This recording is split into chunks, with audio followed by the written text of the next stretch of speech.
Welcome to the Ontario Federation of Anglers and Hunters Zone J video blog featuring the passing of Bill C-42. On June 18th, Bill C-42, the Common Sense Firearms Licensing Act, received royal assent, officially enacting legislation that amends the Firearms Act and the Criminal Code in Canada. Effective immediately, the following legislative amendments come into force. All first-time firearms owners must successfully complete the Canadian Firearms Safety Course, as given by an instructor who is designated by a CFO and passes the tests as administered by an instructor who is designated by the CFO that form part of the course. Discretionary authority of the Chief Firearms Officers, CFOs, will be subject to the regulations.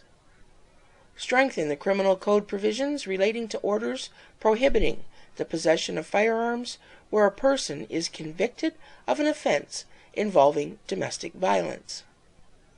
Provide the Governor and Council with the authority to prescribe firearms to be non-restricted or restricted based on independent expert advice.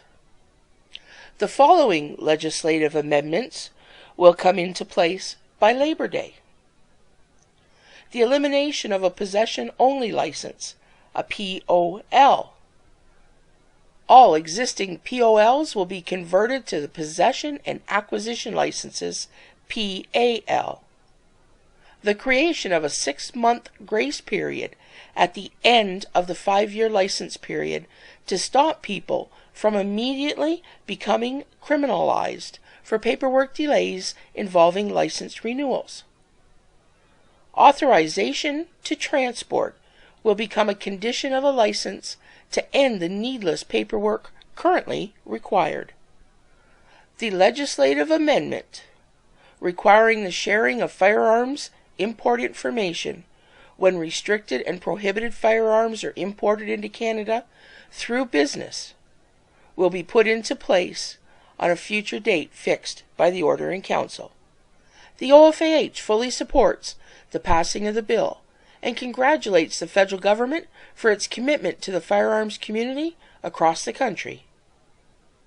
Quote, with the passage of Bill C-42, the Common Sense Firearms Act, the Harper government has demonstrated again its commitment to the firearms community in Canada and lived up to its promise to remove or reduce red tape and unnecessary regulations and restrictions on legal, trained, law-abiding firearms owners, said Greg Farrant, the Manager of Government Affairs and Policy for the OFAH. The legislation is a good mix of common sense firearms policies and measures to enhance public safety. End quote. For more information on this and related topics, like us on Facebook, follow us on Twitter, check us out on Pinterest, visit our website, or send us an email.